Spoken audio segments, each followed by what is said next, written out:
crossroads game, this one. Both teams dropped a place in the table after London Irish's win yesterday. They couldn't be more mid-table at the moment. Gloucester 6th, Wasps 7th. But Harlequins defeated Exeter means there's a ticket to the top 4 at stake today.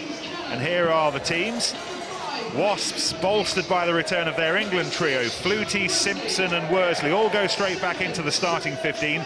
Worsley will pack down in the back row alongside number 8, John Hart, who's finally set to make his first Premiership appearance of the season after shoulder surgery last summer. Richard Burkitt's been out for a while as well. He's back. One intriguing tactical switch. Ben Jacobs moves from midfield to the last line of defence. He's given the captaincy to Joe Ward. Now, there's been late disruption to the Gloucester lineup that they named a couple of days ago. Ollie Morgan and Alex Brown injured themselves in training. So Will James is drafted into the second row. Charlie Sharpall switches to fullback. And an old Wasps favourite, Tom Voice, makes his first Premiership start of the season on the wing. There was some concern about Akapusi Guerra, but he's come through a pre-match fitness test. And a really, really intriguing battle in the front row. On the far side there, Tim Payne and Paul Doran-Jones both slipping down the England pecking order over the last few weeks, and with the World Cup at the end of the year, both require big games.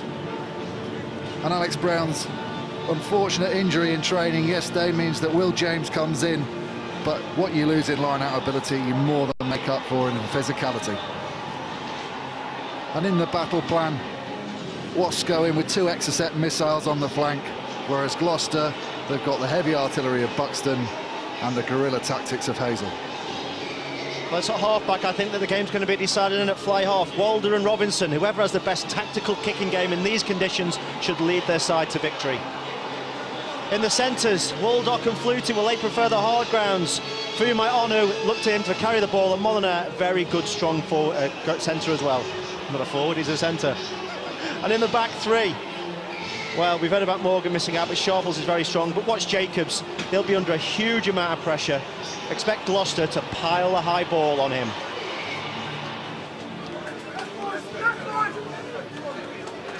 Victory at Kingsholm in September kick-started Gloucester's season. But if they are to push on and claim a playoff place, then they have to start winning on their travels. And they've done that just once here in a dozen visits. Led out by Luke Narroway, impressed with the Saxons over the last fortnight.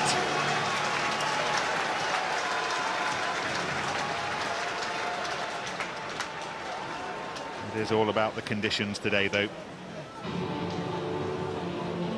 Biggest cheer of the day so far when Tom Voice's name was announced in the Gloucester team sheet, still highly regarded in these parts. And on the other wing, James Simpson Daniel, who I think it's fair to say is probably in the form of his life at the moment.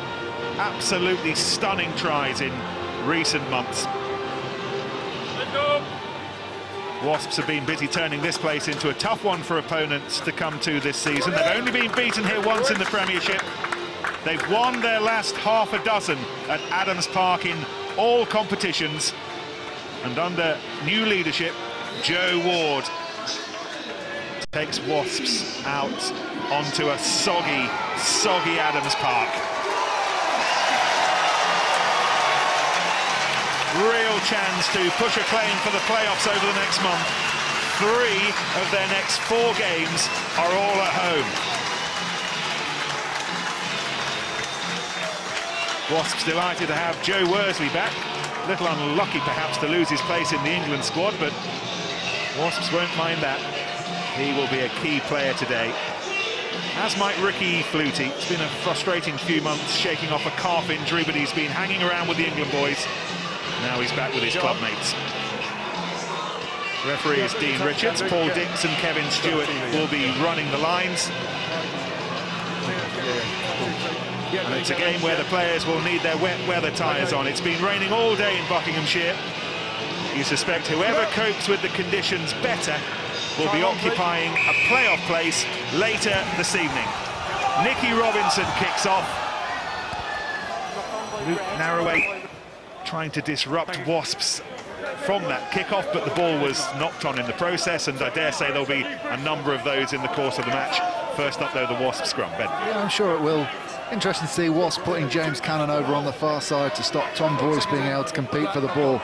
You've got to make sure if you do that, you back up and John Hart can catch the ball. Touch. Pause. Engage. Bind on. First penalty.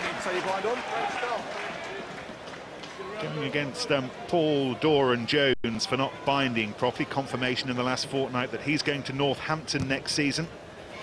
There's been some talk that he might be coming here, what with the Trevor Woodman link. Good. Yeah, great. Such a strange time of the season. So many players announcing that they are going, but still playing with the clubs. It's unlike football where you say you're going and you go, but Doran-Jones and so many others will be committed to Gloucester's cause between now and the end of the season. Slippy ball continues to cause problems. John Hart was driven back, but Wasps still hang on to possession. Simpson to Joe Worsley. I wonder how many times we'll see them affect that move over the next 80 minutes. I think this start's huge for Gloucester. If they're going to win here today, they have got to be more physical than Wasps, and they've got to lay a marker down. Certainly in the opening exchanges, some big tackles going in from the Gloucester forwards. This is Serge Betson. Tried to get the ball away quickly, ambitious in these conditions, and Burkitt couldn't hang on to possession.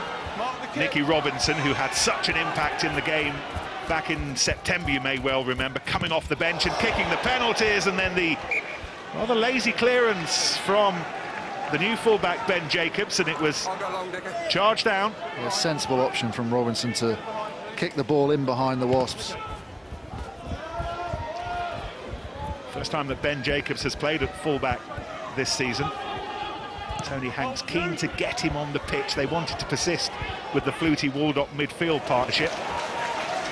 Van Gisbergen has taken one or two knocks in recent weeks, so Wasps keen to see how Jacobs gets on. They've got confidence in him, but it's a new position, and he's going to have to readjust to the time that he has to deal with balls like this. Already you can see Gloucester's tactic. It looks like they're going to put the ball up on him every opportunity they can. He's doing well at the moment.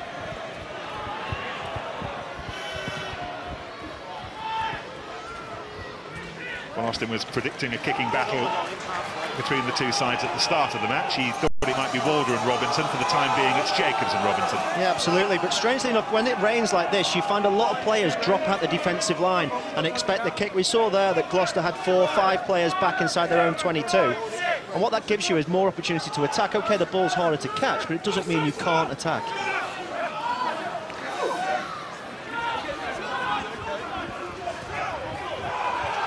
Ball taken on by Tim Payne, fit to return and take his place in the front row after injury.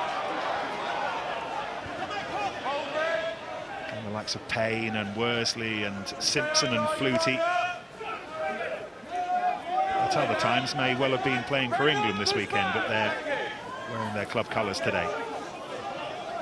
Payne would doubtless have been interested to see Alex Corbisiero making his debut on the loose head yesterday. Here goes Worsley again, a player almost made for these conditions.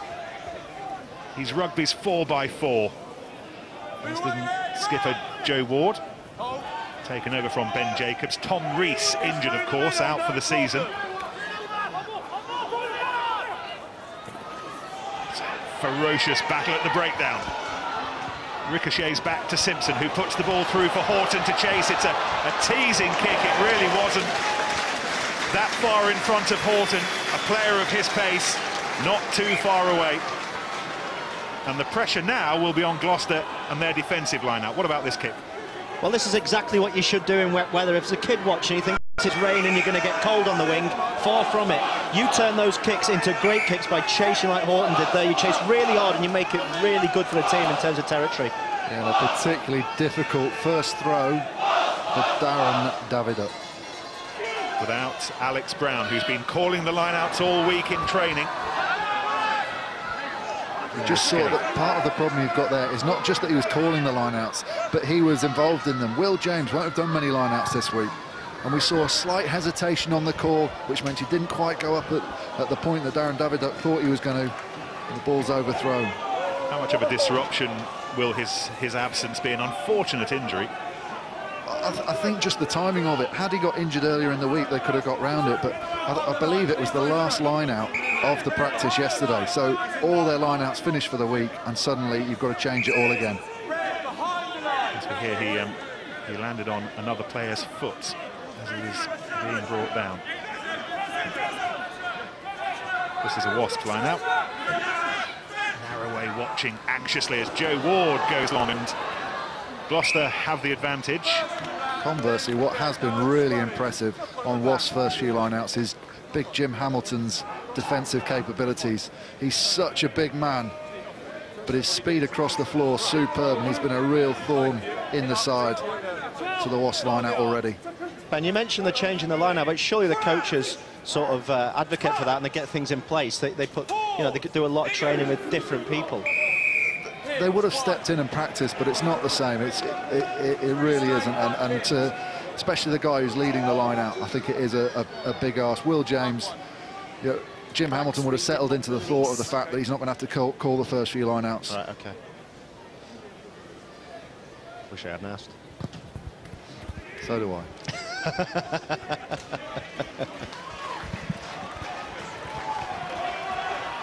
Robinson's had a solid start with his left boot. Him and Dave Lewis have really started to shape the way Gloucester have played in recent weeks. They were outstanding in the recent LV Cup games, the Anglo-Welsh games. Dave Lewis, the young scrum half.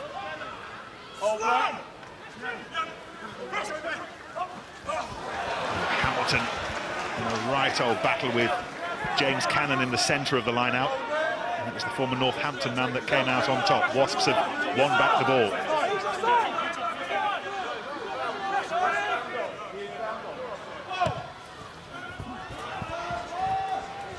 Not the best kick from Simpson. Should we talk about the conditions, and in the line-out, that makes a massive difference. Whereas sometimes you can get up and just get there first and manage to sneak the ball down. The ball's spinning in your hands because it's wet, gives the defender that extra millisecond to get his hand in and knock it out of yours. Simpson back from his stint with the Saxons. So many of the players that we're watching this weekend are. They show the benefit of the A-team as well. Not every country has an A-team, and there is a financial aspect to having one as well, but the experience they all gain. Ball won by James. Now Gloucester try and use it, using that quick ball, and Tim Molinar lost it on a muscular, angular run. This is a sinewy run from Richard Horton, who did well to stay in touch initially. Picked up by Charlie Sharples. Played in the home game at Kingsholm at fullback. Played in the wet as well in a fabulous win at the Rec a week or so later. One of Gloucester's best performances of the season, when it absolutely hurled it down on the Friday night.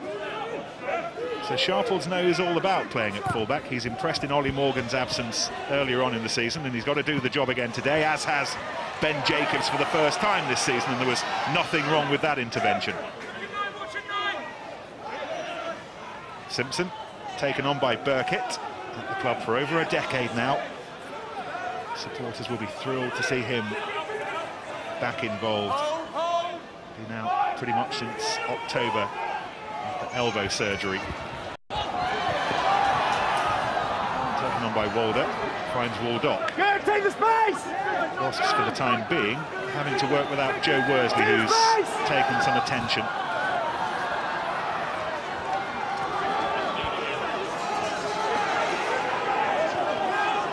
Ben Broster might be down injured as well. For the time being, 2 Wasps players are injured. Despite that, they still win the penalty. Time out, 2 players down. The first one, Luke. Austin, what have you been watching? Well, I think Joe may well have hurt himself in this tackle. He's known as being one of the best defenders that's ever played the game. But watch him, there he is at the back of the line out. Just keep your eye on him as he comes across now. Gloucester are trying to get through the channel on the inside of Dave Walder, and they do that pretty well, and he gets past Walder, but then in you see Joe Worsley tackles him with his face, and he is a brilliant defender, but he puts his body on the line week after week after week. A real credit to the game. He's got a noggin made of titanium, hasn't he? He's back on his feet. And Wasps are back to a full complement of 15.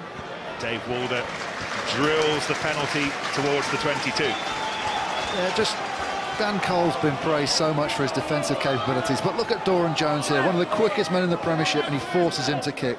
That's that extra bit of work rate. Tight heads now can't just afford to be big scrummagers, they've got to work around the pitch as well, and Paul Doran Jones doing a magnificent job. He was a player that Wasps were certainly looking at. It was the Saints who did the tiny bit of business. Interesting to see how he challenges Brian Majati next season. Horton knocking the ball backwards. Dean Richards, our referee today, happy for play to continue.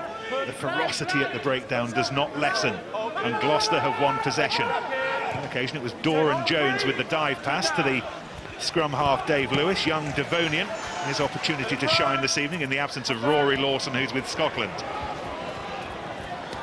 Taken beautifully. It's one of the features of Charlie Sharple's game early on in the season, running onto the ball so confidently and then threatening as well in an offensive manner. This is Eliota Fuimanu Sapolu. Scored one of the great individual tries back in September against Wasps. Molinar, bulky Kiwi, filling in for Mike Tyndall. Lewis to Robinson, he was being pressurised by Waldock, doesn't find touch. Horton has his kick charge down by James Simpson-Daniel, and it's tied up by Simpson. But it's a bright start to the game in appalling conditions, but both sides are giving it a real go. This is Worsley, they really should score from this position. It's been kicked through by John Hart, and there was too much on it from Hart. They had Ben Jacobs inside, and for half a second you thought Wasps have to score from this position, but yeah, we missed Simpson so much when he was out injured. Joe Worsley makes the decision to go outside to his fellow back rower. Just a little bit too much on that kick, and probably don't want James Simpson-Daniel chasing back when you're the attacking player.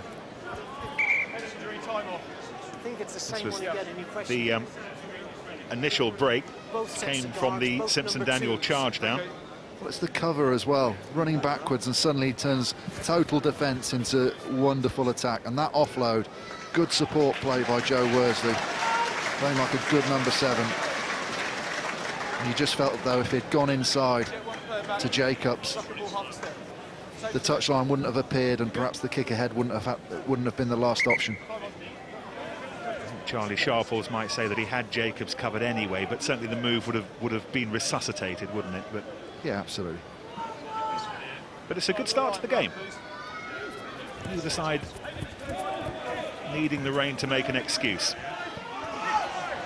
Here goes Richard Horton again, who's been busy early on, the former Saracens man, made the trip across London at the start of the season.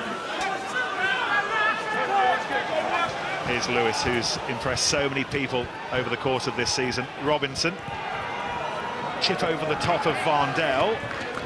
Sharples like a little whippet in the wet, chasing it down and making sure that Gloucester will at least get to pressurise this line out. He's such a good player, Charlie Sharples. He is, and you look at the back three of Wasps and you just think that they're brilliant going forward, brilliant with the ball in hand, but you want to test them turned. You want to put the ball behind them and have Sharples, Simpson-Daniel and Tom Boyce charging them down. And I think that could be an area where Gloucester will really focus their attention the rest of the game. Rob Webber's injury means that Joe Ward's having an extended spell in the side. Tom Lindsay's on the bench today. He has been starting. It's one of the few areas of the game at the moment where the conditions are telling the line out. There have been a number of knock-ons. It's a greasy old ball and it's been difficult to get any kind of control over it. Sean Edwards, who clearly got the red eye down from Edinburgh this morning, he would have been thrilled with events at Murrayfield last night, sitting next to Tony Hanks, the director of rugby. Pause! No, both sides back, no. Stepping out. Both backside are pointing at me. I'm not going to keep on there. 22. It's coming closer, guys. Fine on the shirt, not the arm, please. Ben Broster against Nick Wood on this near side. Broster's scrum, which statistics tell us is the worst in the Premiership at the moment, which will hurt all those Gloucester warriors of old on whom great things were built. Didn't do badly there. In fact, it's done better than that. It's won the ball back. What can Lewis do? Robinson chips through. Eliota Fuimana-Sapolu was trying to wriggle his way around, but there was no way through. But well, there wasn't much wrong with that Gloucester scrum. Sometimes you feel with particularly the scrum stats that it's such a subjective thing who's getting on top.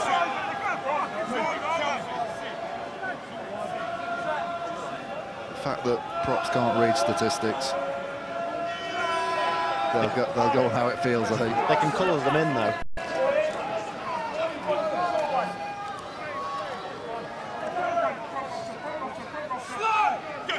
This is Darren Davidoff, first Premiership start of the season for him. Again, it's a messy ball. Was shoveled back by Betson. I'm sure that Tom Vondel was particularly thrilled with that idea, but we will come back and have the scrum anyway.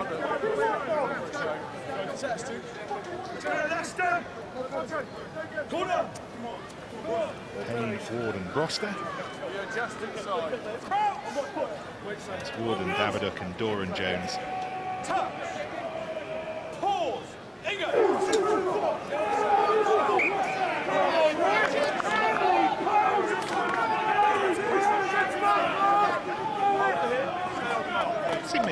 Have I got a sense that we are seeing fewer and fewer reset scrums at the moment? Is it beginning to be sorted out, do you think?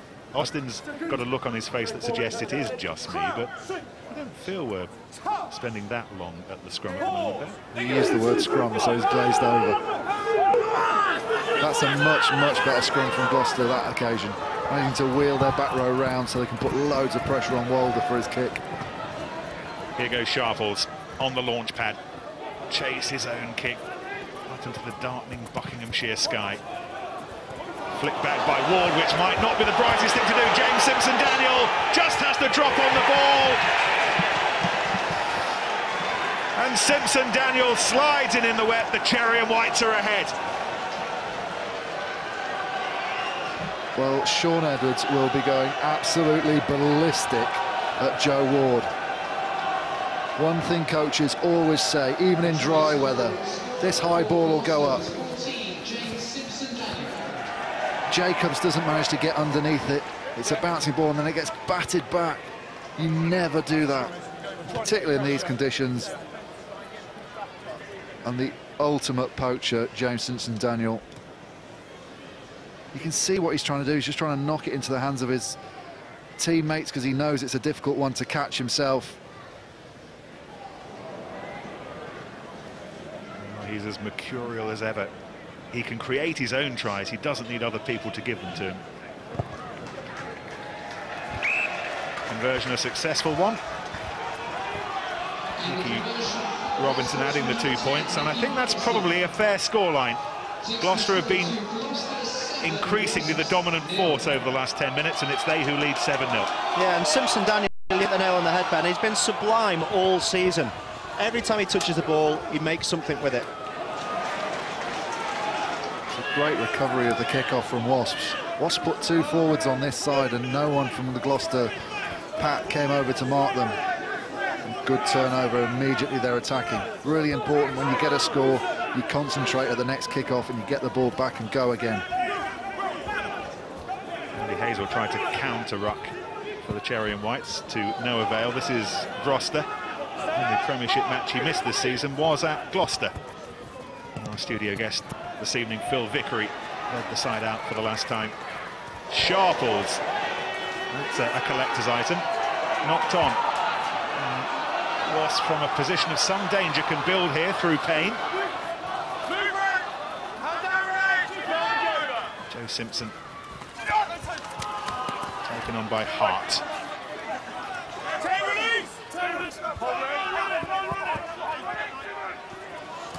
Simpson to Cannon. Walder Now where's he going? Little skidder. And having done the hard work, Jacobs collecting the bouncing ball, then rather threw it away as he tried to connect with Horton.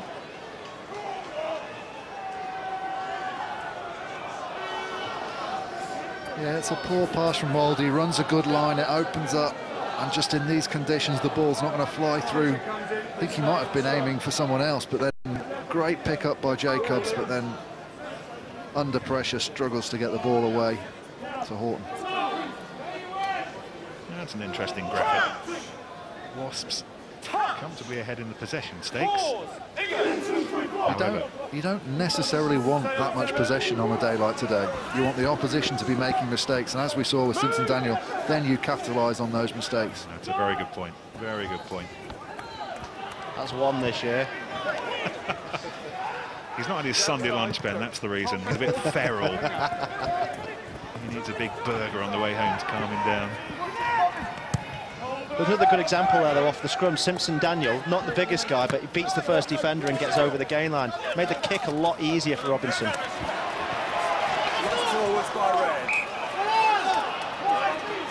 ball was lost in the tackle. And the Wasps will have the scrum.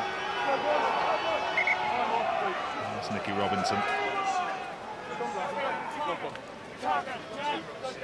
His contract's up at the end of the season as increasing chatter that he's on his way to Sale to replace Charlie Hodgson. Makes sense for him personally, apparently, to move to the northwest. But, anyway, Austin. Guys, you're talking about control and at the breakdown, and Lewis is an inexperienced scrum half. We have a little close look at this. They tidy up the ball well here, Gloucester. Nobody competes. But then look, you spoke about Paul Dore and Jones trying to do other jobs. Look at him in this breakdown here. As a scrum half, you've got to kick him out the way. Get him out the way because you've got a better pass than him, which makes this clear and kick easier for Robinson. This is 2 rucks further on. Again, Lewis in position, perfect position for a 9. But he lets the guys pass it out from the base. You've got to get the forwards over the ball, secure it, and let your best passer distribute from the base, especially when it's pouring with rain, because it takes so much pressure off your fly half or your first receiver. Crouch. Kick them. They're in the way.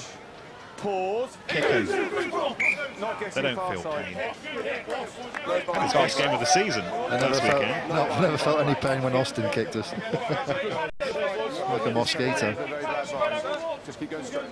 Bring your feet up. Well, halfway through what's been a thoroughly entertaining first half, given the conditions. Lost the lead with the solitary score. James Simpson Daniel, rather handed to him by the Wasp skipper Joe Ward. No, it's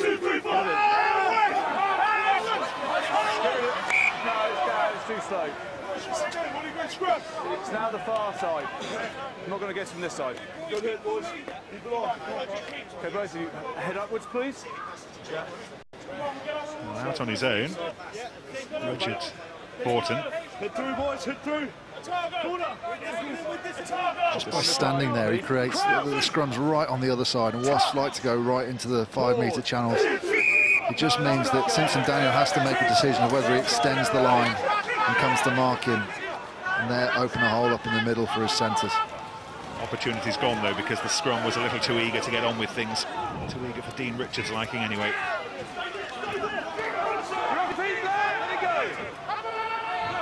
Lewis to Robinson. It's a familiar tactic, and that's why they've been using it. Players were knocking the ball on almost every other catch in the warm-up, and Ben Jacobs, a player not used to playing at fullback, in these conditions is being really tested. Well, you've got Mark van Gisbergen on the bench, who's one of the most experienced fullbacks in the Premiership. You can't think if he drops too many more before half-time, you won't see Mark afterwards. Well, I think it's one of those things where the head coach picks the team on Monday, and then the weather forecast for the next day when the game's on is raining, and you might have to back yourself and say, no, we need our specialist fullback in there. Yeah. Pause. Engage.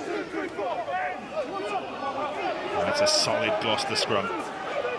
Lewis has time to pick the ball out from between the feet of Luke Narroway, and now they're trying to spread it. This is Sharples, he's got voice up in support.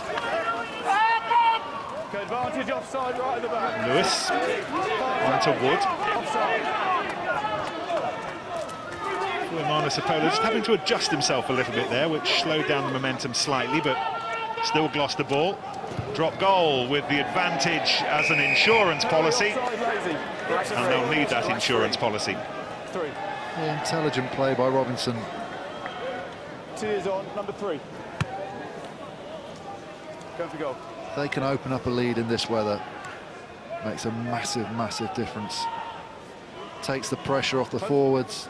Yeah, he's on. Means you can afford to make the odd mistake, and suddenly you're playing free-flying rugby and the opposition are having to chase. This is what the penalty's for. Just lazy in midfield. Some of the front row boys not retreating quickly enough. This is a good question, I'll ask. Smalley, is the scoreboard correct in this far corner?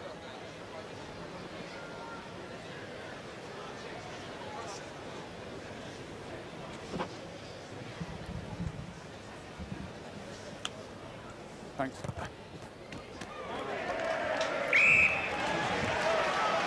And Nicky Robinson just hammers home Gloucester's advantage. They are coping better at the moment. They're looking the more lively, and they lead by 10 points to 0, 15 minutes to half-time. I was a bit worried. Did you hear the referee say then, is the scoreboard correct in the corner? The scoreboard says 7-3. Hopefully the ref's keeping the score, otherwise we'll have to let him know at the end of the game. Good ploy by the Wasps scoreboard man. Flutie. First time we've really seen him in the match. Certainly in an attacking sense. Just unable to escape the clutches of Gloucester's tight defence.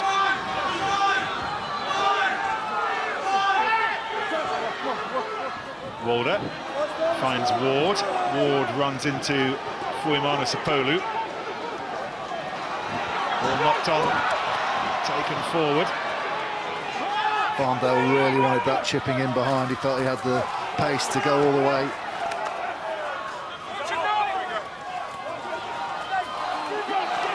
This is Cannon. Simpson has a blind side to work with if he wants it, but everyone is coming towards us on this big open side.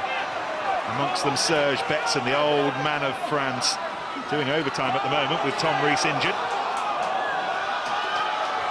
This is much better from Wasps. It's, in terms of phases, their most concerted attacking moment so far. Walder feeds Flutie. Flutie linking up with Waldock, who found Horton. But they were always passing a hot potato. Never really had it under control, and as a result, it was knocked forward, and Gloucester have the scrum. Yeah, Waldock just needed to hold on tight. Ball's quickly through. Good ball from Flutie. He just tries to ship it on as quickly as he can. Been better off with the leg drive and then getting Horton to latch onto him. Get within striking range of the try line. It's Dominic Waldock back in the Premiership for the first time since October. And what the doctors tell us was a bulging disc in his neck, which meant that he couldn't use his arm properly.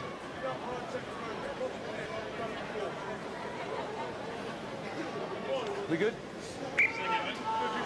Now, what have we got to look forward to next weekend? We're back with the Cherry and Whites. A Friday night at Kingsholm against the Irish. What an atmosphere that's going to be. And then the short trip to the Rec the day after to watch Bath against Northampton. The Saints in desperate need of better fortune. Saracens winning at Franklin's Gardens yesterday. But this for a Gloucester scrum. Fantastic. Driven all the way to the edge of the 22. Knew the penalty was coming, keep it in. And from being on 15 metres from your own line, you now get to clear and still get the throw into the lineup. Great play by the Gloucester front row and the big boys behind. And even the backs recognised it. They all came in and slapped them on the backsides like they were great big cart horses in the wet. Extra sugar-lump at half-time. Line is yours, yes, please. Actually, Brian Redpath was talking this week about the half-backs putting the ball in front of the backs rather like a carrot chased by the donkey. There's nothing donkeyish about Will James and co. There's Redpath with Carl Hogg, the forwards coach. It's a slimmed down Gloucester coaching team this year because of the financial realities of life. They've lost Ian McGeechan.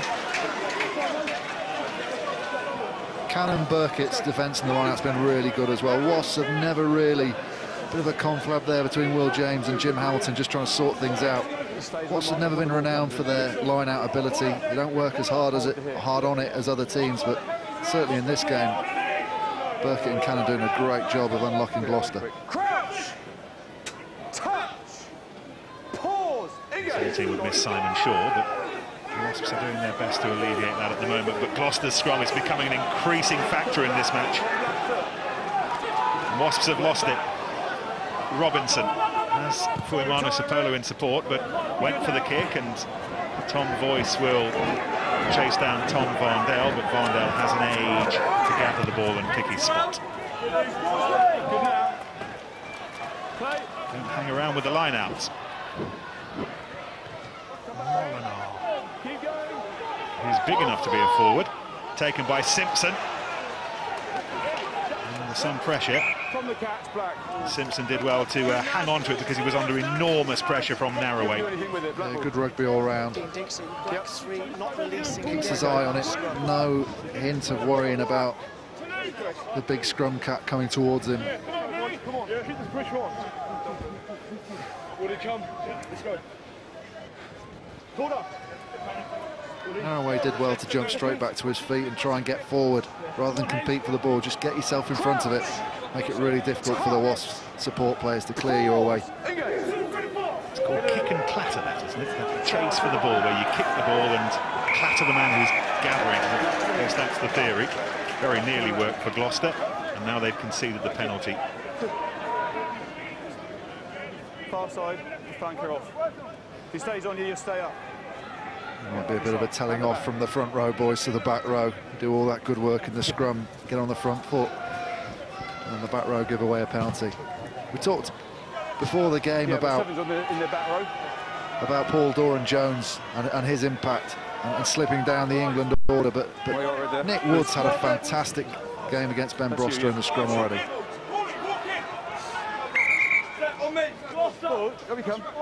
Half an hour gone. All the points to Gloucester so far.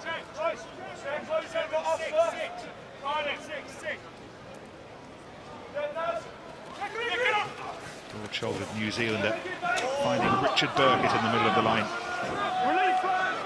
Just his second Premiership game since October. A number of players coming back into the Premiership today for international duty or injuries. Wayne continues to fall. Here's Betson. Slid back like with the cars in the car park on the way in. He's onside. Walder, interesting crossfield kick. It was well taken by Dave Lewis, smallest man on the pitch, smallest man in the Premiership. And he really held his nerve there. Just outside the 22 as well, so he couldn't call for the mark. Taken back in. Hold. Cleared away. Good now. By Robinson. This is Jacobs. Skipped at the side on 10 occasions this season in the absence of Tom Rees. So that's the difference with not having a fullback who can kick the ball 50 metres. It's a real positive territory for Gloucester. Nicky Robinson puts the ball 60 metres down the field and he only returns it 30. It's a real, in these conditions, that's what wins and loses matches for you.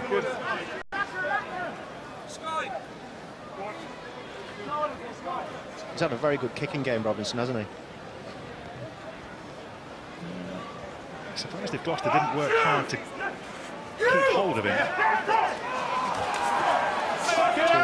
Moving at the end of the season, his contract is up, but he's one of those players that you feel you're better off with than without.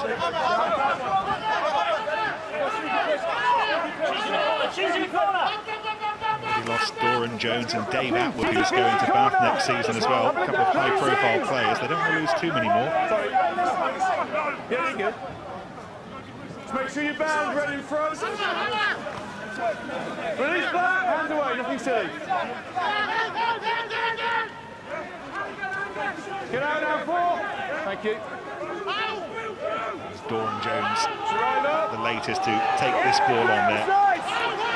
Operating with centimetres at the moment, right up to the point that Joe Worsley thought it might be an idea for Wasps to try and win back the ball and to go forward themselves. So accurate with your presentation of the ball in this weather, and it squirted out of the back.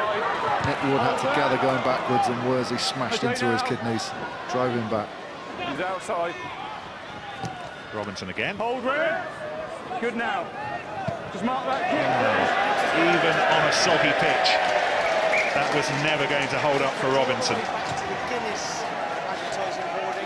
Lots of good, but occasionally bits of bad. He's had a terrible kicking game, Robinson.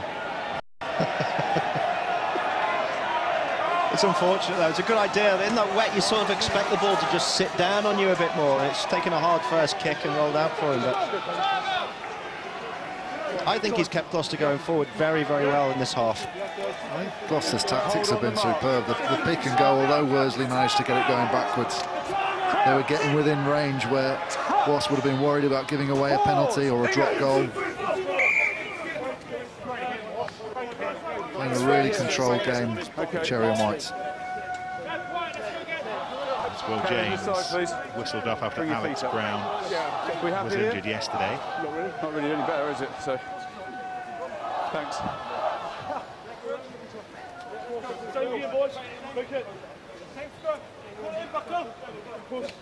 Crouch! Touch! Pause! Free kick, pulling away.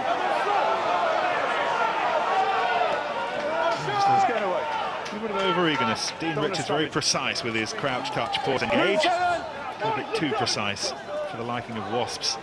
Front row and those pushing behind. Here's another test for Jacobs outside the 22.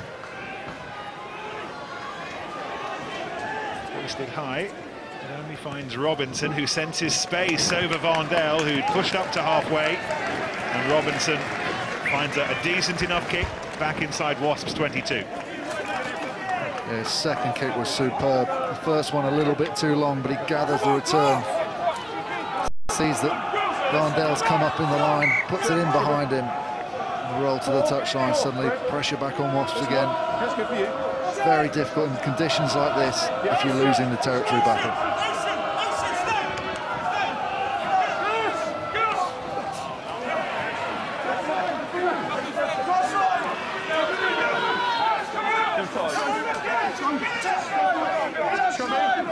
Kind of match so far where Dave Walder might be thinking, I wish I could influence it a little bit more. It's Jacobs who's done most of the kicking. Dino, you mark it. I was watching the players, mate. Okay.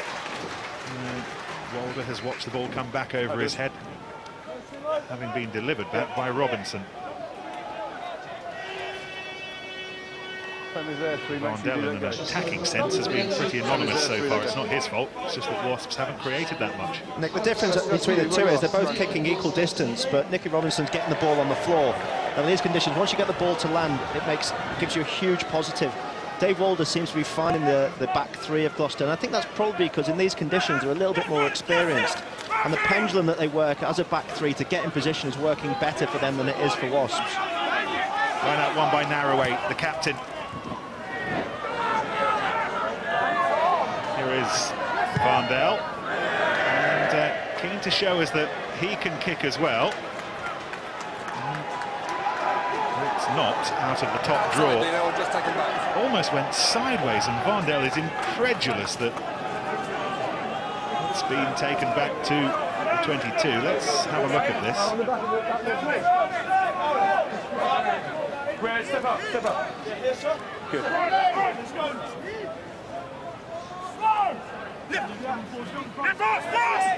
Ball Dix, touch on the far side wasn't far out.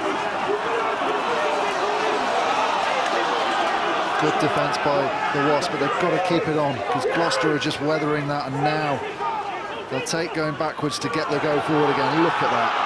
It's a combination of Wood and Davidup, two giant chunks of Gloucester meat, taking them in the right direction, and then they concede the penalty. It's a superb bit of offensive blitz defence. Pulling out. By Serge Betson. Good breakout. I heard what you said.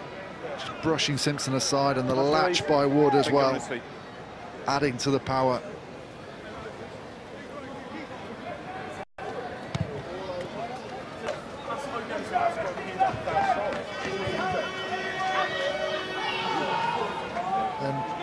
tackle of Serge Well, Betson Gloucester there, went to the right, and Betson just snuffs it out by flying up on his opposite number.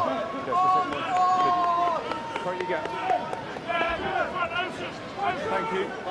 Turns 37 next month. Red pushing up. Red, one across, please. Thank you. Last match against England, you will know, of course, was the World Cup semi-final. The rare occasions where England got the better of him, certainly at the start of his career.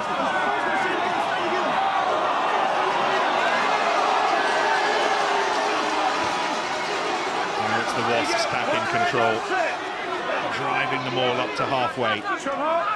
90 seconds to half-time. Go with it. It's been a while since Wasps had a profitless opening 40 minutes, but at the moment they don't have a point to their name.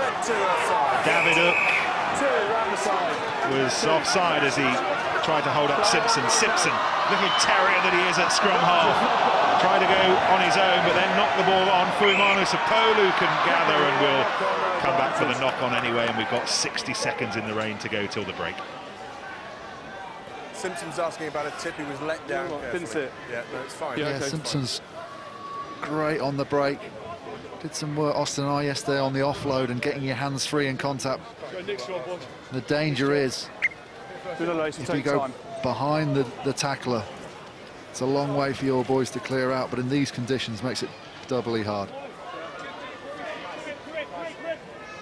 Let's see where Gloucester have been conceding the penalties, and all of them so far, 5 of them, all in the Wasps' half. But it's not a bad stat, is it, for them, really, especially in the rain. Anywhere in your own half, you're taking the risk, obviously, of 3 points, even with Dave Walder's range not being that far. Touch. Pause. England.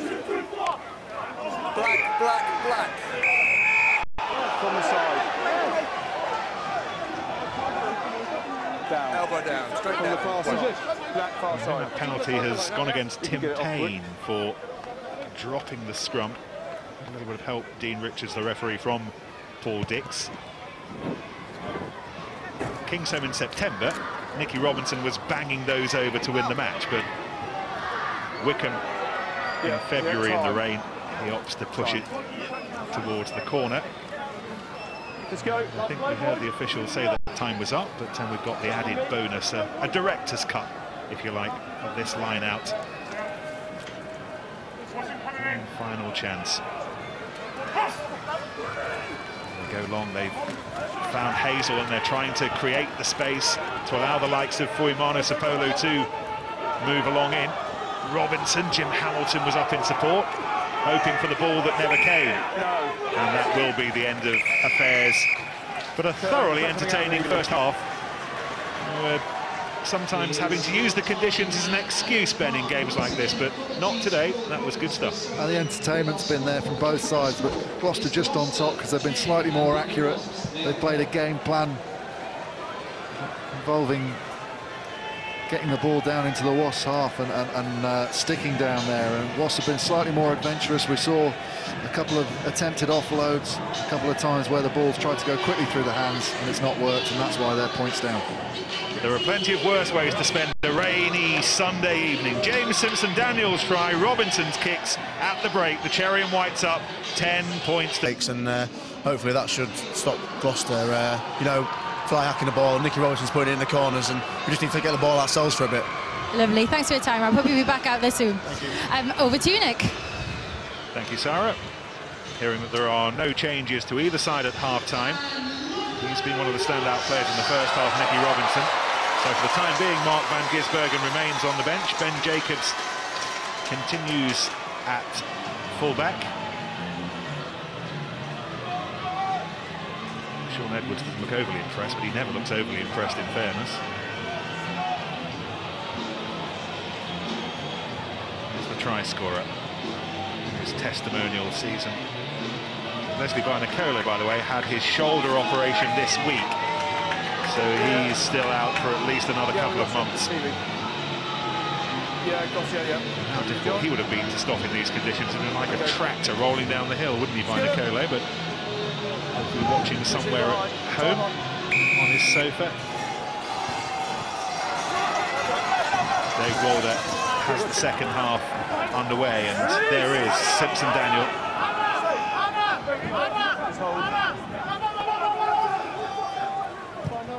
Sharples, who stepped into scrum half.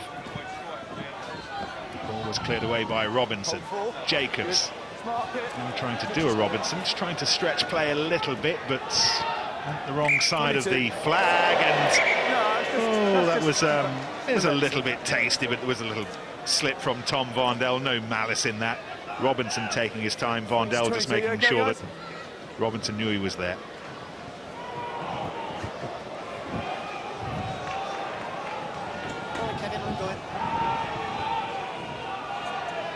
I think he was just expecting to stop slightly earlier than he did. Good to see a bit of humour between the two of them afterwards.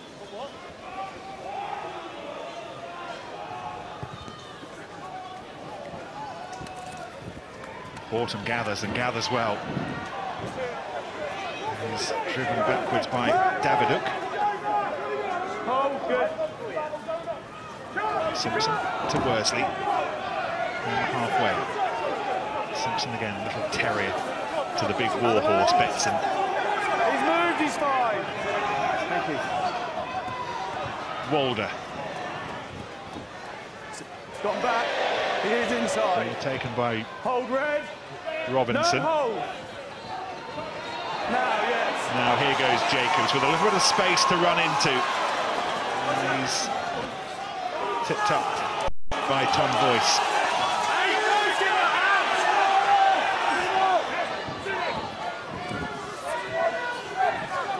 James Cannon. Ball cannoning backwards and picked up by Broster. Purpose in this Wasps start at the beginning of the second half. And it was Hart, though, who lost it. Molinar, who picks it up. First one from black, no advantage, then from red. Scrum here. It'll be a Gloucester scrum at the end of all that. Thank you. Come on, boss. Some big hits going in during that particular passage of play, and this was one of the biggest. He's coming. See, he's a good ball carrier, Jacobs, so it's what I don't understand. In these conditions, you want him in the centre, doing those sorts of runs, making 2, 3, 4 yards beyond the gain line. So if they are going to bring Van Gisbergen off, there's an argument to move him up to centre, so they've got a bit of penetration in the midfield. That's really what they're lacking. Makes Dave Walder's job so much harder to get them on the front foot. Pause. Engage. Jacobs is playing largely at outside centre so far this season, so Dominic Waldock would be the one to come off if Tony Hanks and Sean Edwards share Austin's thoughts on that as an idea. And Wasps now have the penalty. And the reward for a busy couple of minutes where they've had Gloucester on the back foot. Yeah, it was really important. I'm sure Sean Edwards and Hanks in the dressing room at half-time would have been saying really important we score first. Just the momentum suddenly shifts back in Wasps' favour.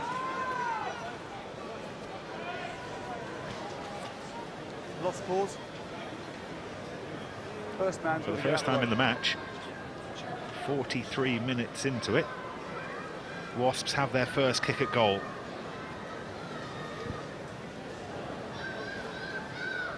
It's the first penalty that Gloucester have conceded in their own half.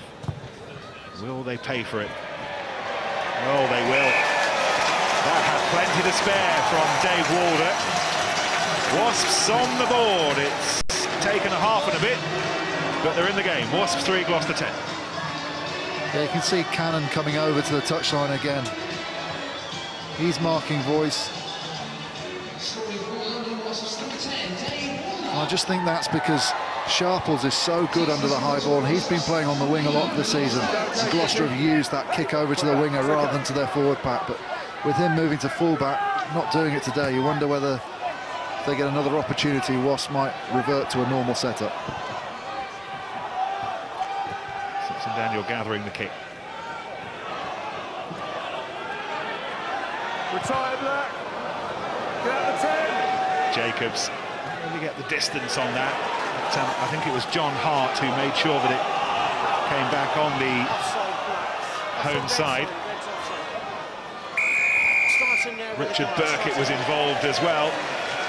And as a result of that, Gloucester forced offside, and in the space of a minute, Wasps have a second penalty.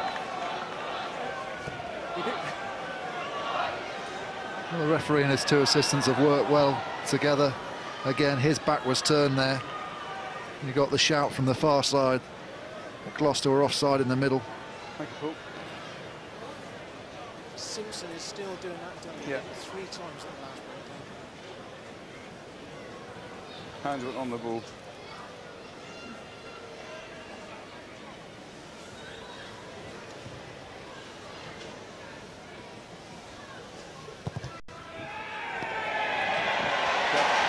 Oh, it looks a different match now. 6 minutes into the second half. 6 points for Wasps. Cherry and White's lead has been cut to just 4.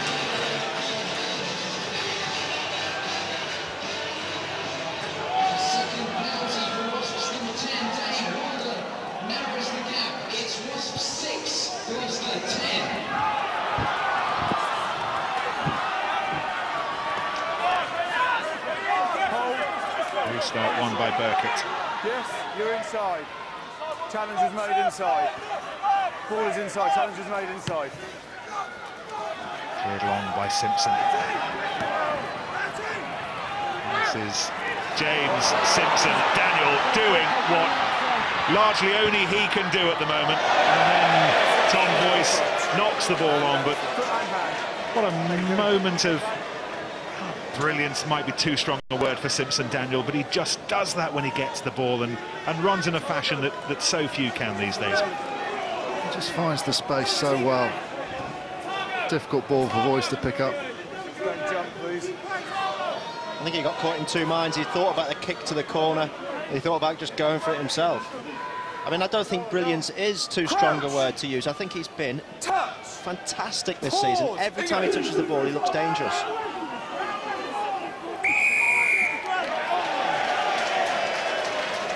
Number one's backside and everyone ran around him. That's Toby Booth sitting alongside. Is that Jake White? Certainly looks like it, doesn't it? Is it Jake White in a London Irish top as well? Yeah. ESPN exclusive, unless I've missed something. But London Irish are Gloucester's next opponents at Kingsholm next Friday, and we will be there to watch it. Olivier Azam is on. Darren Daviduk has done his job. Not when they're walking in. Not when they're walking in. He's certainly got some experience to lean on there with the South African World Cup winning coach.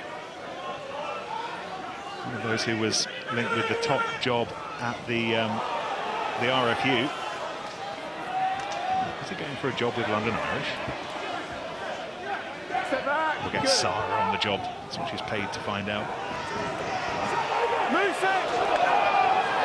Hands off back now! Last feet. Hold! You're in front, 7, stay still. Stay still. Fuimanu Sapolo. We're hearing from our other ace reporter down on the touchline, Phil Vickery, that Jake White's got some sort of consultancy deal with London Irish, which will explain why he's sitting next to their top man, Toby Booth, this evening. Feeling much happier this weekend, I suspect, after their win against Newcastle yesterday. Much needed win that's actually taken them, for the time being, into the top 4. They will be overtaken by the winner of this match at the end of the evening, though. Going forward.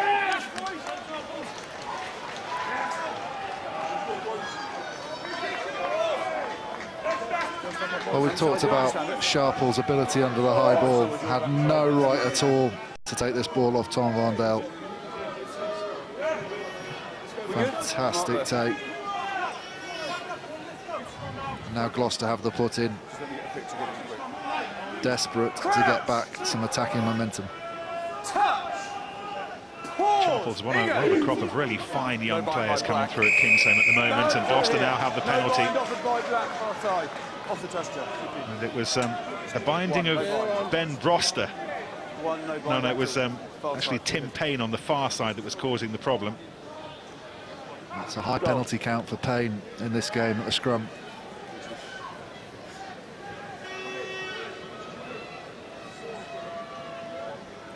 They're just trying to catch us by going early. I heard what you said. I'll look. We'll probably have to go. Yeah. If that's early, then we just have a look at that. Thank you.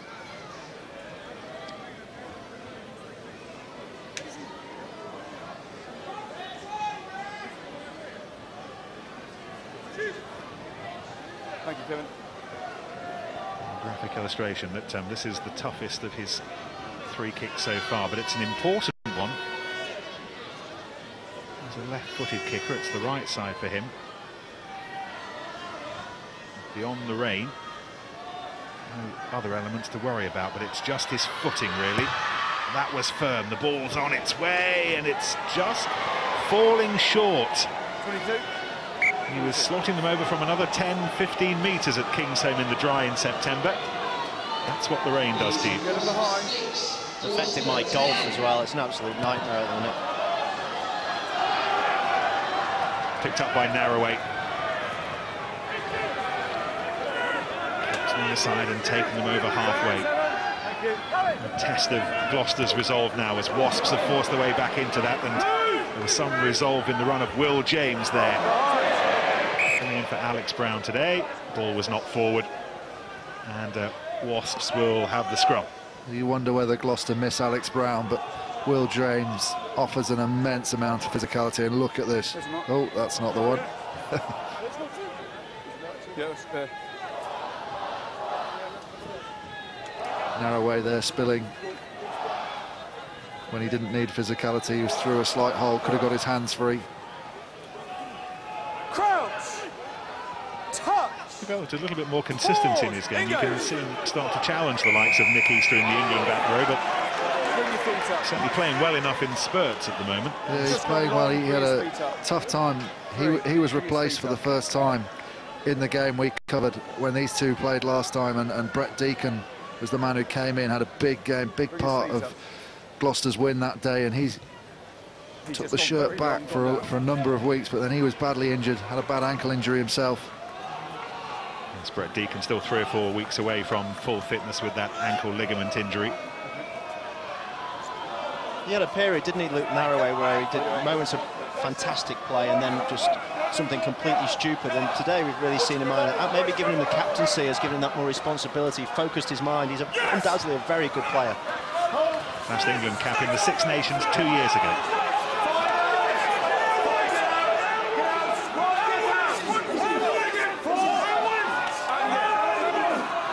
This is Gloucester's response to conceding those 2 early second-half penalties to Dave Walder. And it's a purposeful response. It's still moving.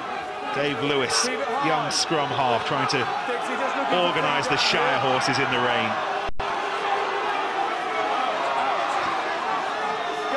And they're moving in the right direction. And Wasps concede the penalty. Nick Wood was at the centre of that drive. And I think it was Richard Burkett that was the man who displeased referee Dean Richards most. There's Nick Wood. Spare man with England in Cardiff last weekend. Central man for Gloucester this weekend.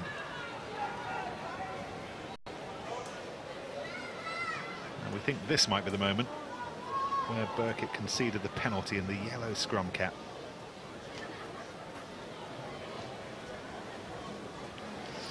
Yeah, I think he actually entered from the other side. As he got spewed out, he just got a bit carried away and came back into the maul a little bit too early before he'd gone right round the back. Difficult to see from that angle. Robinson's previous kick, the first one he's missed, fell short, but it was from much further out.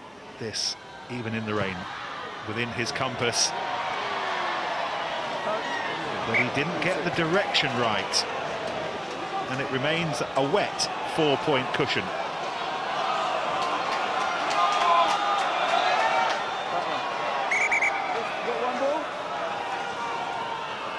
There's Dave Walder, who is off to Japan next season. Turned down the offer of an extra 1 year here. so he's on his way. So Wasps are now looking for a new fly half. Current scrum half, and the fullback, Jacobs and Simpson combining there, and lucky to get away with it, and they were fortunate that Horton was on hand to sweep things up. Here's Simpson again.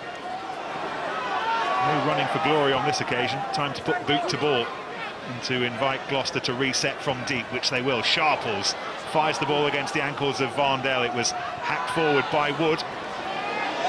Now Jacobs finds himself in a bit of a pickle, but the black shirts were there quickly to drive quickly over the ball to present it for Simpson. I'm not sure many of them stayed on their feet. They've done well to recycle.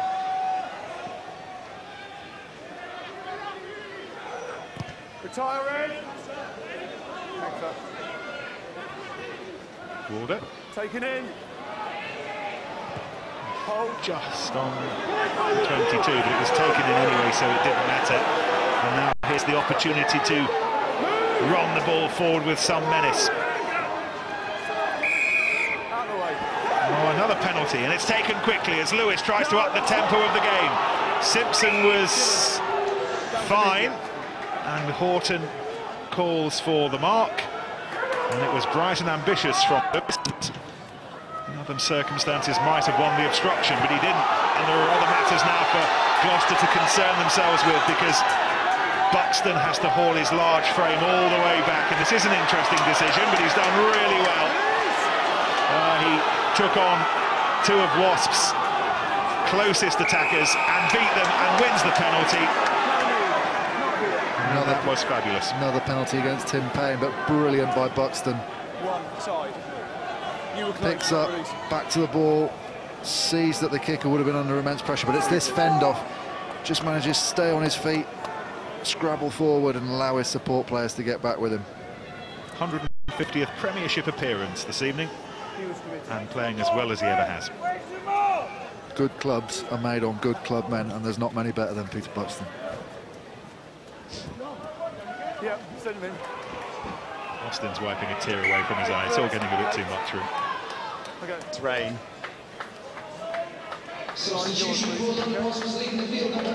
John Hart's first appearance of the season after his surgery on the shoulder has reached its conclusion, and he's been replaced by the mustachioed Marty Veal. Just magnificent. I think it's real. Look, shots away. That is just magnificent. It's not even Movember. Grizzly Kiwi played sporadically in the Premiership since he arrived a couple of seasons ago. He's been thrown into the fray.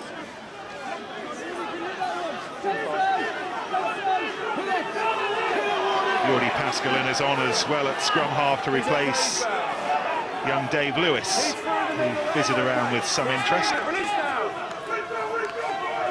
there's Pascalin.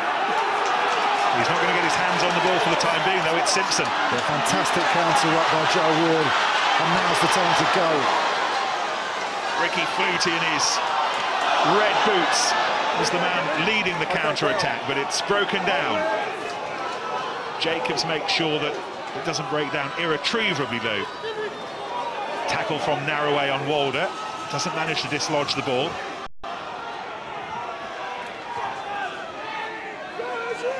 Push. And then Ward lost the ball forward as he tried to make the break.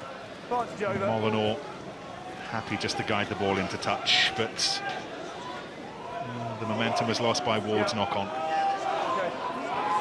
7 red change. No, no pressure, kicks it. 7 red, please. Austin, what have you got for us? Well, we talk about the kicking, and this is the first kick-off after half-time, and Wasps obviously have been given a bit of a rollicking by Sean Edwards and the rest of the coaching staff. They really up their intensity in terms of the charge down, and watch what this does.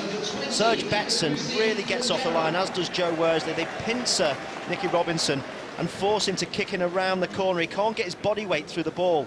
Now that means the kick only goes about 25 metres, which gives them a great positive. Let's contrast that with the kick in the first half.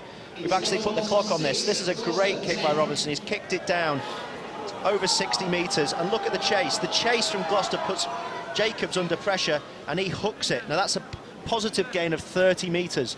That chase is so important in these conditions. I know I keep going on about it, but I've been stood on the wing before when it's been raining, and you don't get cold, you work harder because you can have more benefit to your team, especially around the breakdown. Andy Hazel can get a little bit warmer. He's been replaced by the Fijian Akapusi Ongera. Off the bench to score Gloucester's 6th try against London Irish last weekend. They were clinical in the LV Cup. Booked their place in the semi-final where they'll play the Newport Gwent Dragons. One of the performances of the season. Entirely different conditions tonight, but it's going well for them so far. But Wasps have certainly fronted up much, much more. They've been far more effective in this second half, partly as a result of what Austin's just been talking about.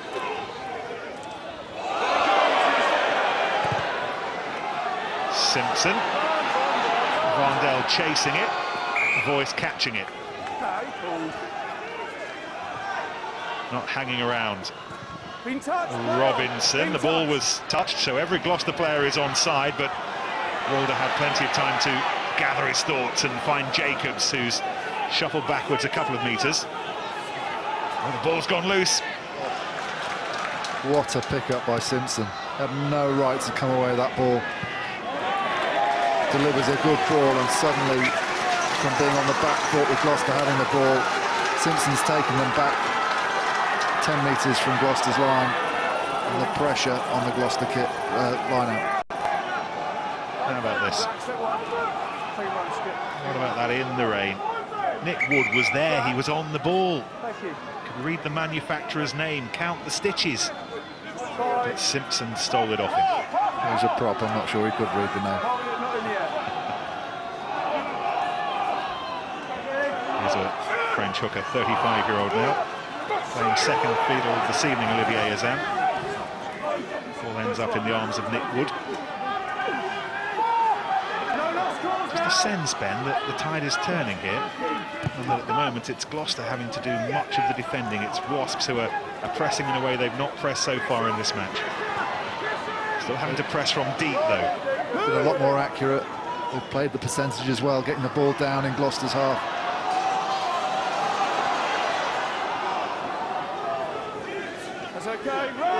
Hearing that Mark van Gisbergen is about to come on, but he's going to come on for Richard Horton.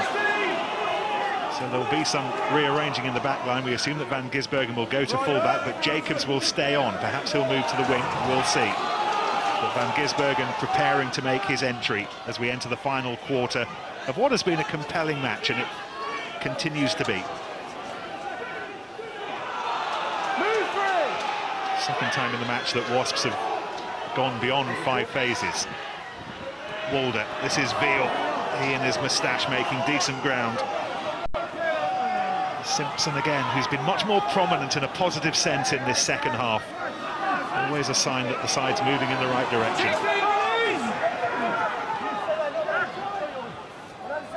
There goes Betson. Oh, neat offload. Offloaded before they took the tackle. And there was some accidental obstruction, and it all comes to its conclusion with a Gloucester scrum. 2 red receiving treatment. On your back, on their back foot, you run through them. 2 red receiving treatment. Okay, time is off. Yep. He's just changing it, yep. And here's Austin's man, Mark van Gisbergen. Richard Horton, who's run his socks off in the cause. Now,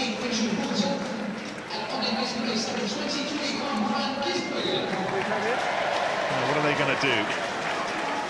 We assume that van Gisbergen will go to fullback, and indeed that is the case, and it's a simple swap because Ben Jacobs will play on the right wing.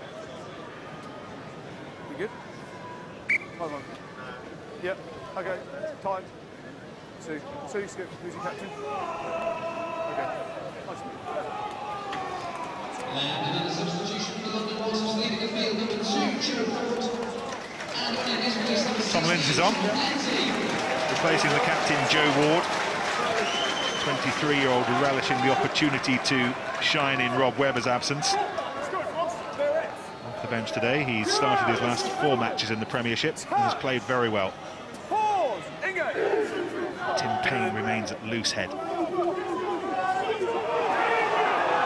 Richard Burkitt is now the Wasps captain. Penalty Wasps. And Gloucester frustration just beginning to spill over a little bit here. Akapusi and Guerra's at the centre of affairs. Simpson wasn't far away. Burkitt, the new captain, wasn't far away. And Luke Narroway is being invited into the headmaster's office. It was black 7 and red 20. Thank you. 7. Skipper. Yeah, thank you. 12. Come here, please. Have we finished, gentlemen? The penalty here is red hand in the scrummage. I don't want any more behind the ball. Penalty here. In the scrum. Hand. Goal. Sangera and Betson. Austin? Guys, yeah, well, Serge Betson was known pretty well for getting involved as an international player. We watch closely here. He's obviously getting pulled on. He just decides to send in a bit of a right hand into Nguera's face, and I think that's what probably caused the fight. Good restraint from Nguera in the end, wasn't it? Yeah. Because he had Betson on the floor on his back. To reduce the gap to just the point, and he's done it! 10-0 at half-time. 10-9 with 15 minutes to go. And Dave Walder in the rain is hauling Wasps right back into this Premiership affair. Absolutely, complete tale of two halves for the kickers. Nicky Robinson didn't miss. He was imperious in the first half. He's missed 2 kicks this half. He's put the side under real pressure. Walder, the complete flip of that. He's had a great second half. All taken in by the new skipper, Burkitt, at the club over a decade now, part of all 4 Premiership triumphs. One of which was against Gloucester in the final of 2003.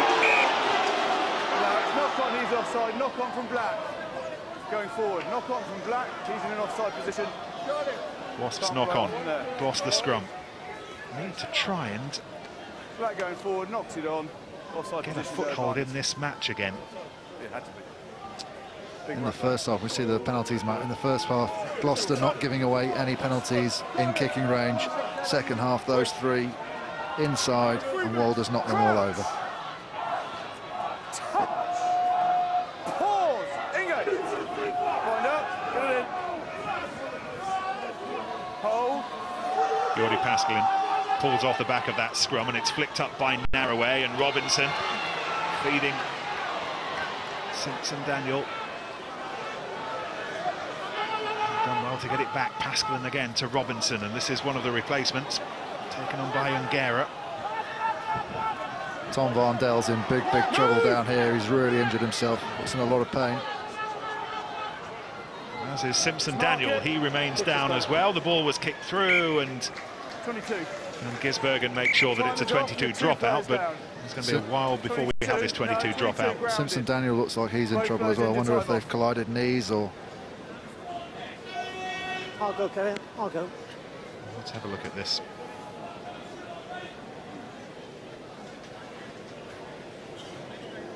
Oh. Black Range Rover, the registration number is DV60DT. Very similar to the Cipriani break, remember, a few seasons ago. I hope he hasn't, but it looks like he potentially could have broken his right leg in that challenge there. Thank you. The right leg was caught up in an awful angle. And he is in considerable pain. I hear what you're saying. Their ball's very still. Lost the concern as well for James Simpson Daniel.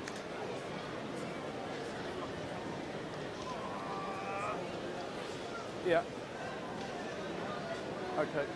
14 red. Yeah, it's been changed. Yeah. Do you want a doctor? 14 red has been changed. He's on the ground though. Gloucester have already made the change. James Simpson Daniel is being replaced by Johnny May. Let's have another look at this. Oh, he just stretched it there. Got his right ankle caught underneath him, didn't he, as he possibly 2 of them tried to spin out of the challenge.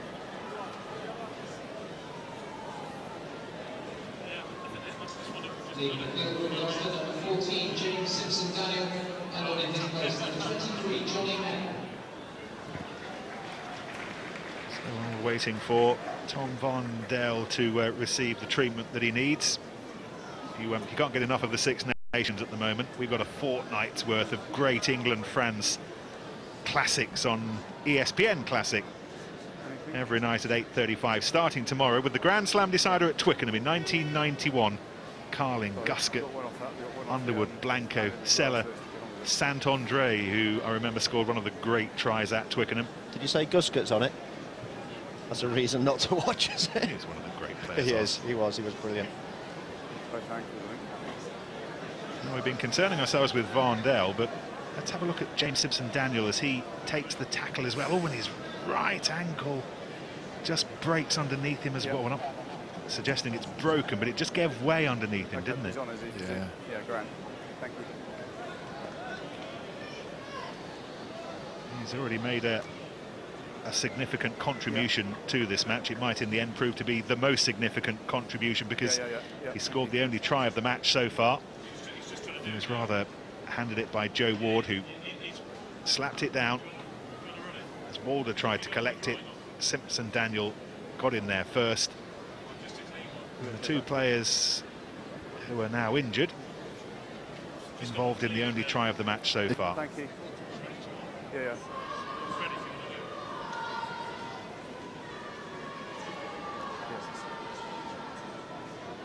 Just we mentioned the standard of care before now, and you know it's terrible that these injuries happen, but the level of care from the physio staff and all the medics on duty here today is as good as you'll get anywhere in the world. You see them blowing up the splint there just to keep the leg totally still. Oh yeah. Oh, such a shame, because he was having a fabulous season as well, playing in every match, playing on for the full 80 minutes, scoring tries, performing as well as he's ever performed, but that looks as if it might be very, very serious. Yeah, guys, I hate to see this with two of the most exciting players in the Premiership, but let's look back actually a little bit in the game, and there was an opportunity to set Varndell free. Ricky Flutie's not touched the ball for ages, and he finally gets a bit of possession. If we have a close look, as we flip over, look at that. That's a 4-on-1 on the outside. As we can see, there's one defender left on the outside there, and Wasps have got 4 attackers out there in the channel, one of them being the fastest player in the Premiership. As it rolls on, we can see if that ball's distributed. Look at Varndell. There he is, right on the outside, in acres of space. He loves that sort of space, and if he gets the opportunity, he finishes those off in the corner. Let's hope that injury doesn't keep him out for a long time, because he's one of the most exciting players, and I love watching him play.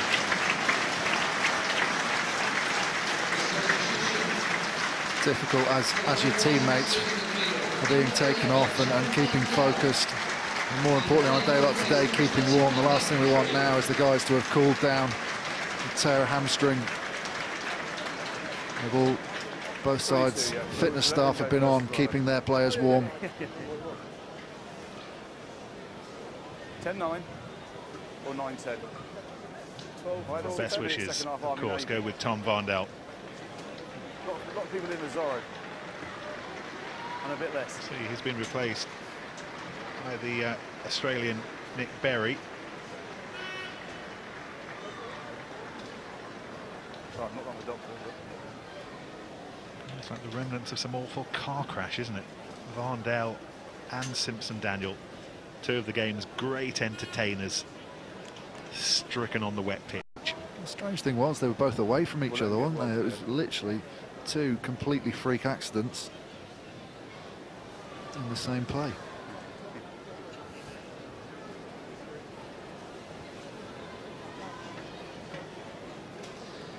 You've got to think about Simpson-Daniel, that he's got to be right on the verge of the England squad, in particular with the World Cup year. Let's hope it's only a short-term injury. It looks very serious down there, but let's hope he's only out for a couple of weeks, a month maybe. Good shot of his replacement, Johnny May, who is on. They are a knowledgeable crowd at Adams Park, and they know a good player when they see one, and they recognise in James Simpson-Daniel that he is one of the best of when he's clear with his generation. He's no bad replacement though, Johnny May.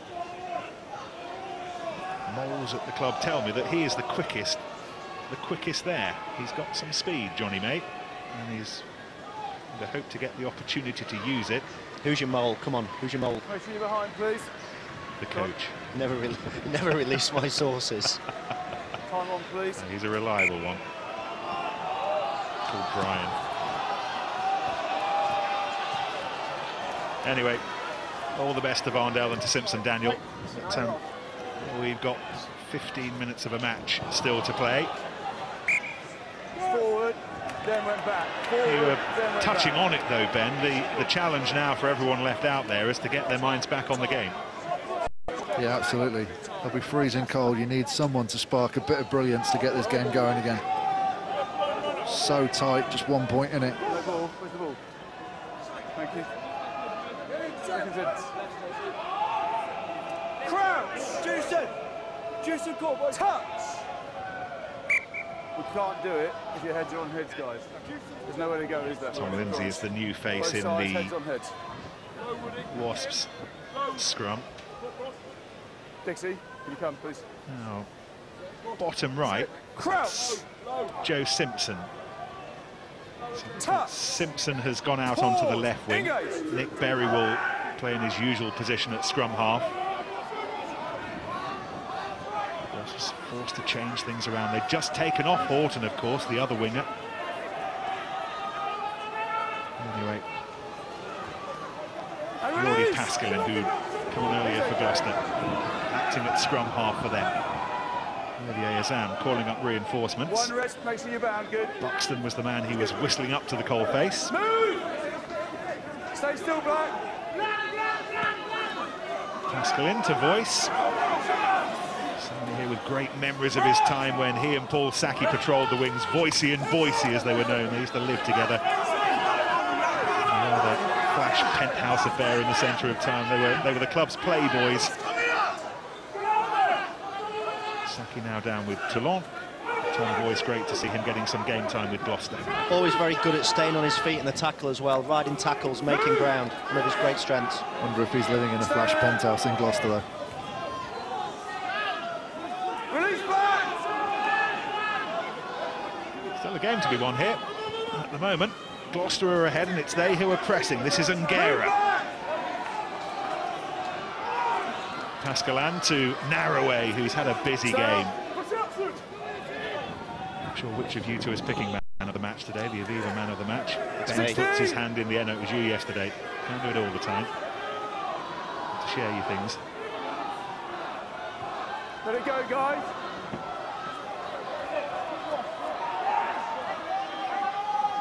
Hold. It's slow. It's Tom Voice on this near side is crying out for the ball. Joe Simpson is eyeing him warily, but for the time being it remains tight on the far side amongst the forwards. Buxton goes in.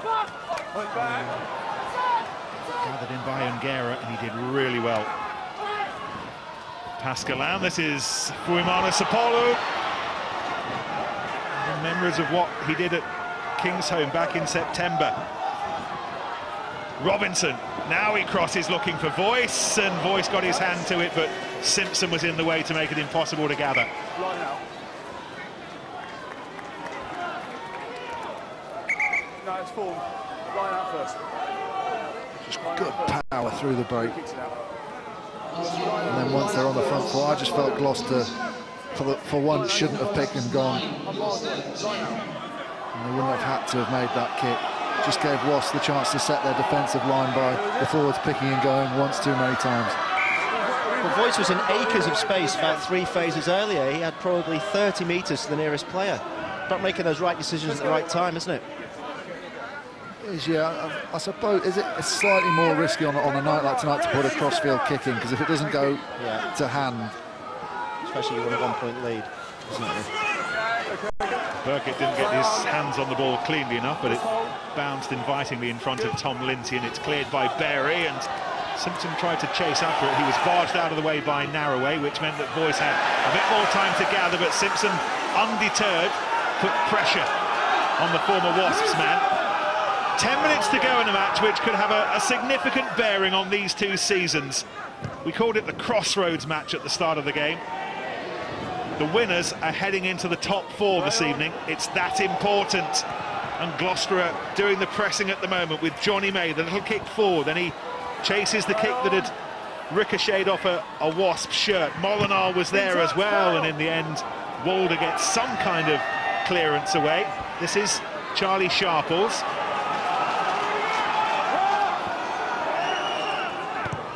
I feel that this game is building towards something special in the final minutes. Don't think the final decisive lines have been written just yet. Hammered away by Voice, overly effectively.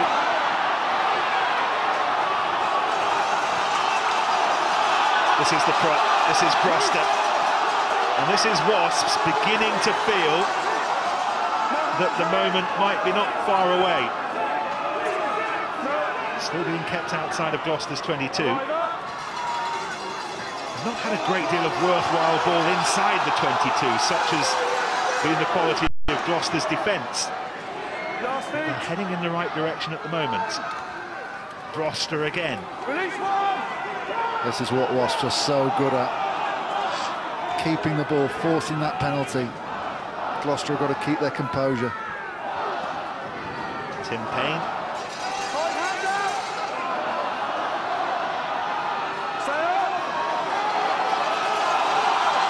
Still they go. In normal conditions, you'd start to think about the drop goal to take the lead for the first time, but these aren't normal conditions. And the drop goal would be a fairly risky operation at the moment. Still just outside the 22. Betson, the latest to gather and go. Got to be careful to hang on to the ball, but this is accurate stuff from Wasps.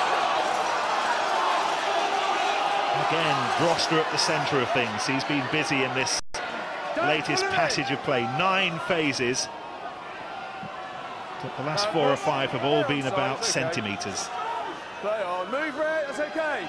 Go you two. No hands, Red, you're off the feet. Gloucester's defence being tested here as Buxton's told to roll away. Can't afford to concede the penalty. Still no one waiting for the drop goal. Walder doesn't look too interested at the moment. Stay up, stay up. This is Burkitt. Hands out, Red. Walder's there. Is he just wiping his defensive hands? line? Release, Red. No problem. Red headgear, 1 step. Play is compressed within around a 25 square metre area of the pitch at the moment.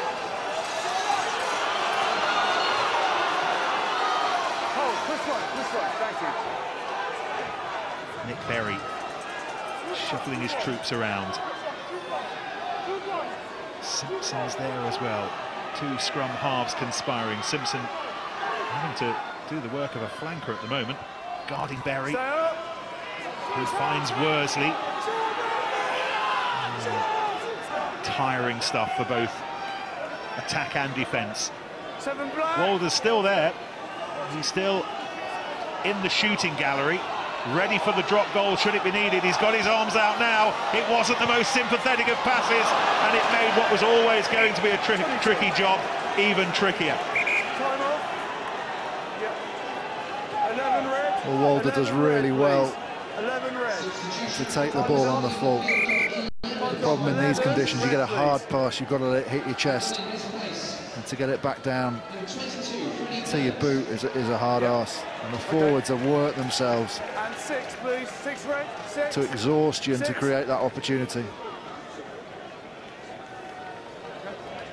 Tom Boyce is being replaced.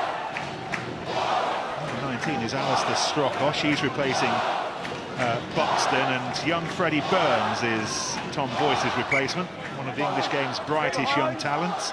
I think Buxton's had a huge game. Been involved in all the big tackling, the ball carrying. We saw him hold that ball up when the ball was kicked behind. Great game.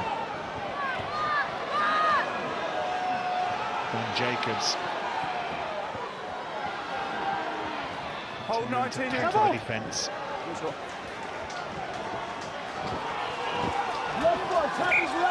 been one of the game's most influential figures as well. Particularly in the first half, his penalties and the kicking from hand, putting Wasps in areas they didn't really want to be. He controlled the direction of the game. But 5 minutes to go, and Wasps are still very much in it, although they're being driven out here. That was great defence. All the Gloucester weight coming at the angle and just getting a concerted leg drive together, forcing the drive back into touch. Last thing they could have afforded was for Wasps to get some field position again. Doran Jones in there, Narroway the captain. Yeah, you can stop pushing now, boys, you've done your job.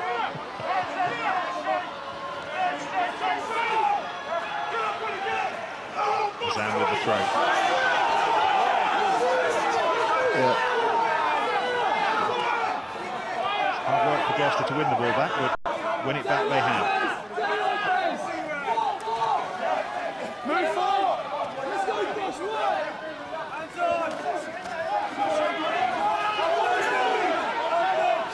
Marty Veal amongst those Wasps defenders, desperately trying to dislodge the ball. Again, it's Narroway. He's had a hugely industrious game, and he wins Gloucester the scrum, and time is now ticking away. It certainly is, and if I was picking man of the match, it would definitely be Narroway. But unfortunately, I'm not picking man of the match.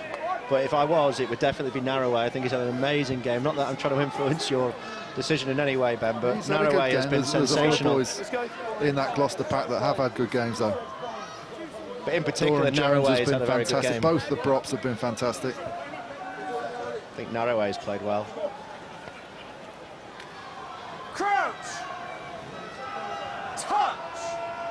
Pause! Engage! Oh, wait, with bated breath, Ben's decision. Well, you know it's not going to be Luke Narroway now, don't you? Well, that's a good scrum from Wasps, but not enough to dislodge the ball from Gloucester. Fuimana Sapolu. It's not really been a day for the backs. It's been an awful day for two of them, for Varndell and for Simpson Daniel. Stretched it off with potentially serious-looking injuries. It's been a day for dogging it out up front. And at the moment, the work that Gloucester put in the first half is looking increasingly as if it will be just enough to take the points.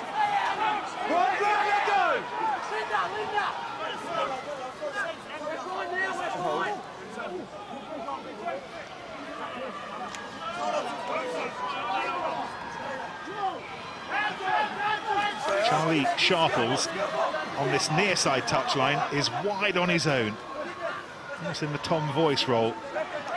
Simpson's drifted over to marking, which left a big gap on the outside of Waldock. But it's just such a risk in these conditions to put a crossfield kick in when Sharple's nearest player is a good 30 metres away from him. If he misses it, could be good night. Freddie Burns is eyeing that gap outside Waldock with some interest. Not releasing the ball. Penalty to Gloucester. They've got a minute to execute the kick. I suspect they'll take all 60 seconds of that minute. They think the job is almost done.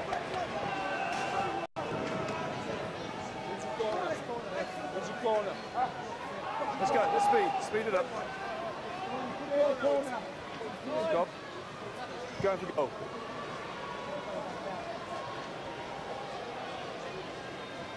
Will James, all the hard work, and he knows how close he is, and he tells them to calm down and to slow it down. James has had a good game as well, hasn't he? Not quite as good as Narroway, but he's had a pretty good game, James. He has had a very good game.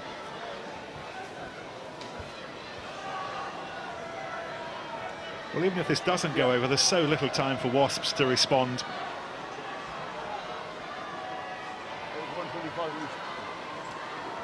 But it might be an apt conclusion to the match, because it's been the prodding and probing of Robinson that's been so influential in Gloucester's performance. It's on its way. It's not going to go over. And there is still a lifeline for Wasps with 30 seconds to go. Hammered long downfield by Walder. Taken by Narroway. Cleared away by Freddie Burns, who furiously chases his own kick. Van Gisbergen came up, the ball was knocked on. Gloucester will have the scrum. And that, gentlemen, may well be that. Certainly seemingly the view of Sean Edwards.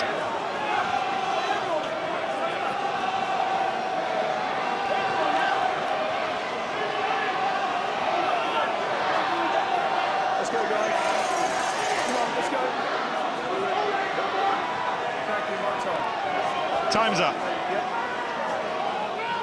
Jordi Pascalan will feed this Gloucester scrum. And all he will have to do is hoof it off the pitch, and the points will be Gloucester's. Game over.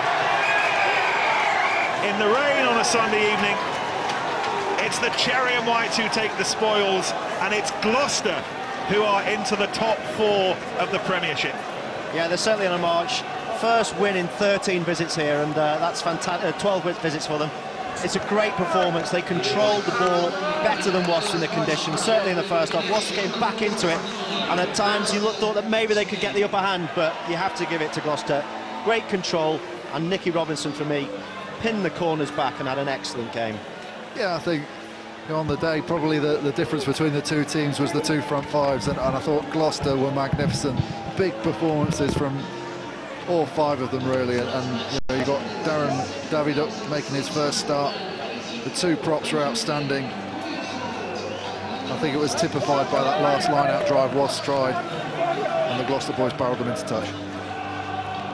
Yes, a rare Gloucester win away from home, and even rarer Gloucester win against Wasps. But what an important win, and we can see its significance if we take a look at the Aviva Premiership League table. Leicester still leading the way. Saracens after the win at Franklin's Gardens second, but Gloucester now up to 4th, ahead of London Irish, the weekend's other winners. Wasps still there or thereabouts, but they've played a couple of games more than Gloucester, and the Cherry and Whites with games in hand. They have London Irish at Kingsholm next weekend, then they've got a trip to Northampton. But certainly beginning to pick things up, Brian Redpath's team.